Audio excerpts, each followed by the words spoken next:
please rise and give a warm welcome to none other than our Prime Minister, the Right Honourable Stephen Harper, and His Highness the Aga Khan.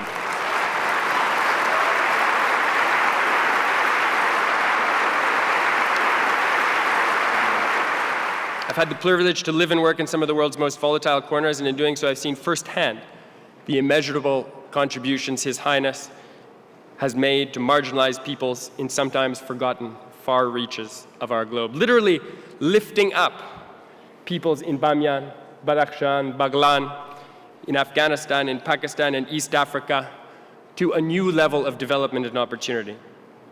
He has been a principal development actor, a strong champion of private investment, and as you know, he has been and remains the revered leader of the world's 15 million Ismailis since 1957. His important work in humanitarian assistance, development aid, and the promotion of pluralism through the Aga Khan Development Network is internationally renowned, and rightly so. And this day is especially poignant because here in Canada, he has helped us all rededicate ourselves to the cause of the peaceful coexistence of all religions and achieving a pluralistic society, not only for ourselves here in Canada, but around the world. Freedom of religion and cultural acceptance make our communities and the broader world stronger. His Highness embodies this belief, and he is truly a guiding light for all of us.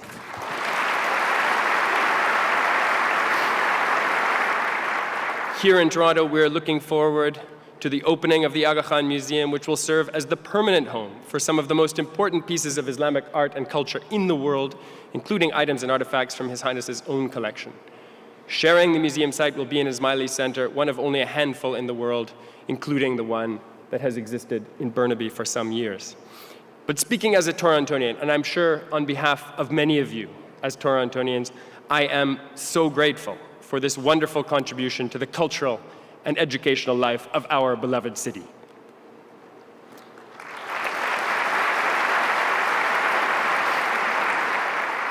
Now we have the opportunity to watch a short video further showcasing the deep and lasting connection that His Highness has with Canada, as well as to see a few of the many global development projects His Highness and Canada have embarked upon together.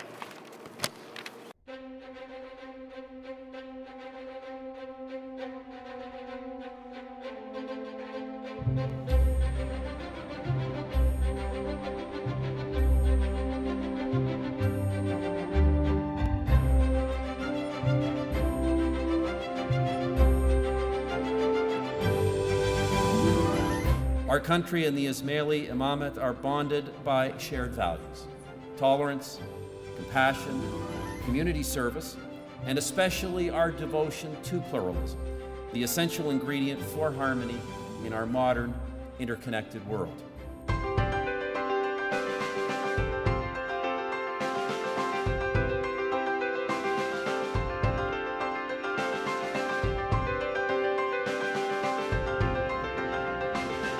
The world we seek is not a world where difference is erased, but where difference can be a powerful force for good, helping us to fashion a new sense of cooperation and coherence in our world, and to build together a better life for all.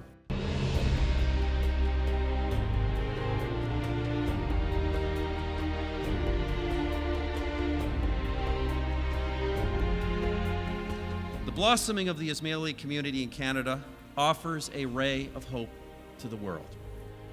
By demonstrating that diverse congregations of the great faiths can coexist and flourish, we are proving that there indeed can be unity in diversity. Certainly this process and the contributions Ismailis have made in so many walks of life have also reflected the encouragement they received to rebuild here their traditional institutions and social structures.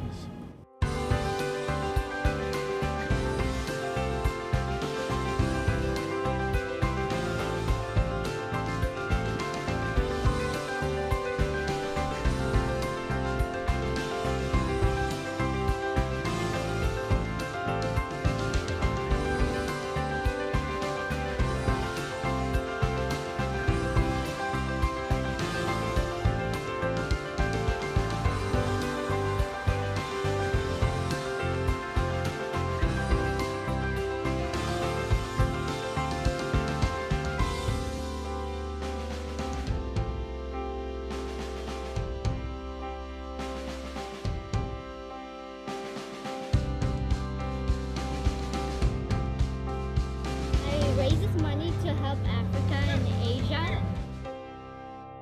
For the last quarter century, Canada has been collectively and actively collaborating with the Arkan Development Network to support sustainable development in marginalized communities in Africa and in Asia. In the course of this work, we have seen at first hand Canadian global leadership at its best.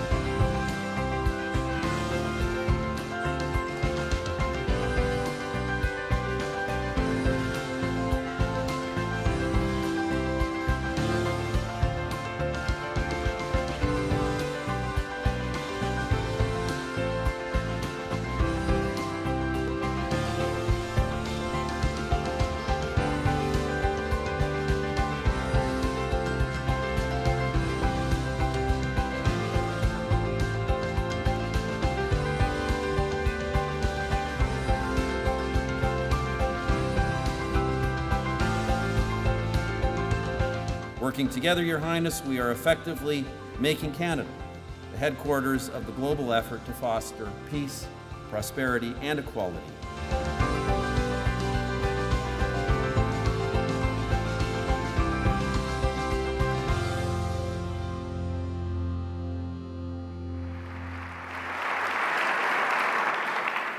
And Your Highness, everybody, bon après-midi, good afternoon. It's wonderful to be here, and I know some have come here from a very long way to begin with us, so I want to thank all of you for doing that. La visite de Son Altesse l'Aga Khan est une occasion très spéciale. This is a very special occasion. As our guest this afternoon, we have with us someone for whom I've come to have the greatest respect, His Highness the Aga Khan.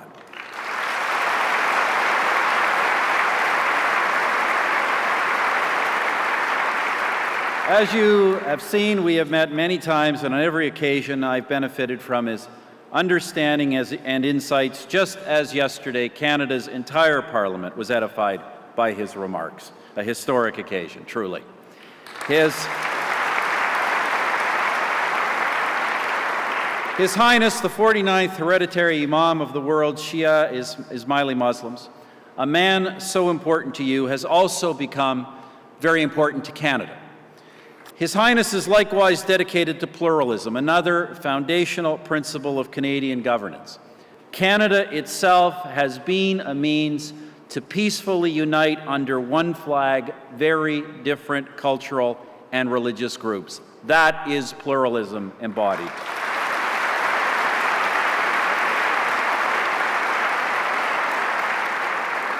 And although in Canada, pluralism is old enough to have traveled by canoe, it still informs the life and legislation of our country. As a consequence, Canada is proof to the world that peace and prosperity are possible in a nation composed of many and different peoples.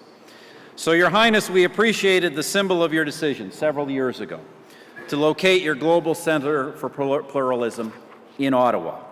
And also, I must add, of your encouragement many decades earlier, as I mentioned yesterday, to Ismaili refugees from Uganda to, quote, make Canada your home.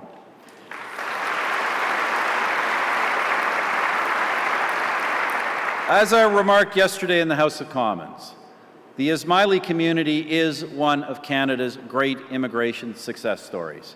Many have risen to positions of influence. In fact, two of my most senior staff members, as I mentioned, Your Highness, belong to your faith. They are proud Ismaili and they are proud Canadians.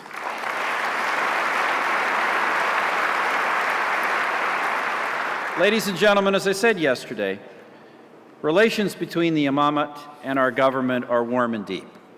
It is natural that we both wish our institutions to reflect that. That's why yesterday the Government of Canada signed a protocol of understanding with the Imamate. This will formalize our dealings, thereby making our work on issues of common interest more effective. In passing, may I say that the leadership of the president of the Ismaili community in Canada, Malik Taleb, was instrumental in this, and I think he deserves a round of applause as well.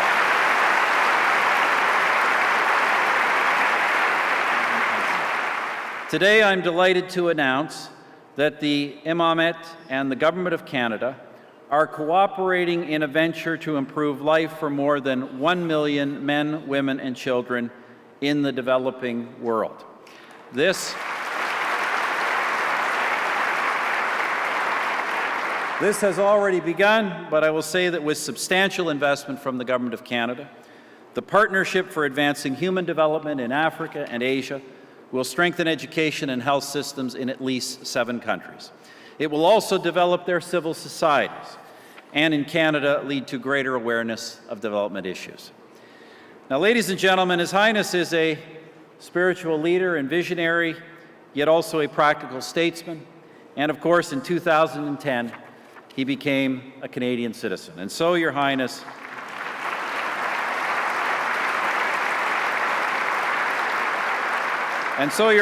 it is with the greatest of pleasure that I now invite you to take the podium.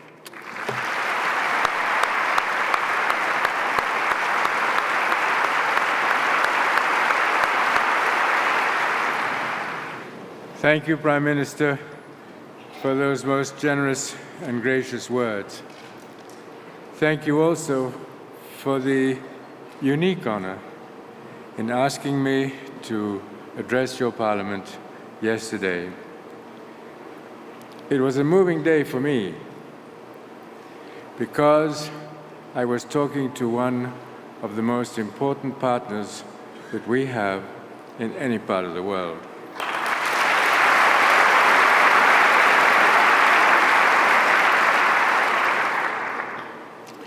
When you do the work that I do in so many different countries, you look at who are your partners. And the fact that all around the world, wherever we work, every time we show the Canadian flag, there is applause, gratitude, and happiness.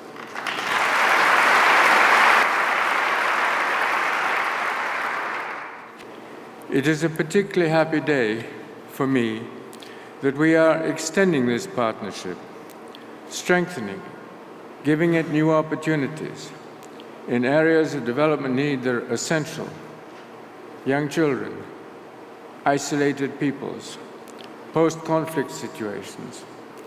So we have a partner, a wonderful partner, who works with us not in the easy, comfortable parts of the world, but who works with us where there are challenges, where there are difficulties, where people fight, and where people seek to develop just a simple life of survival.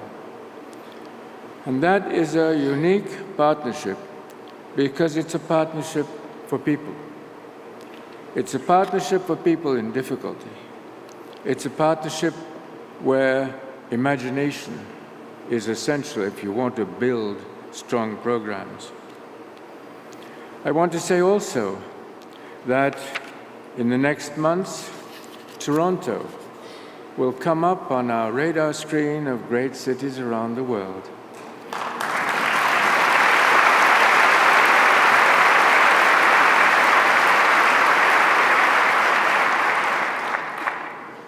Today I have in front of me the best of civil society. And I want you to know how happy and proud I am that in a few months' time, we will open a new Ismaili Center here in Toronto and a new museum.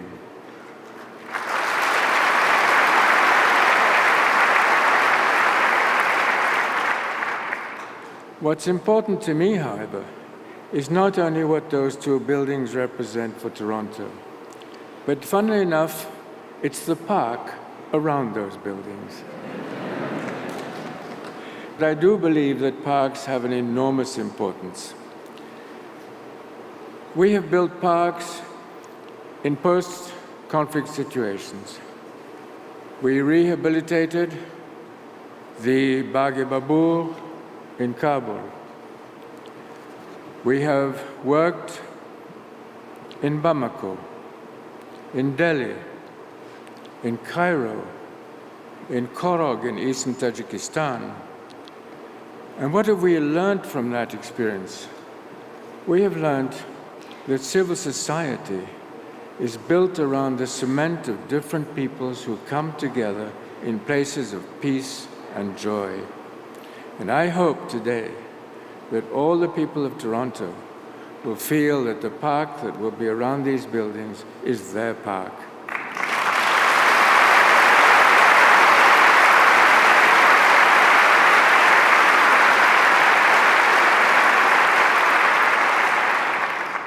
As time goes by, our partnership will grow. And I want to thank the Prime Minister and his government. I want to thank all Canadians for the wonderful partnership that they have given us, which is built not on opportunistic situations, no. It's built on a deep sharing of values. Thank you, Canada.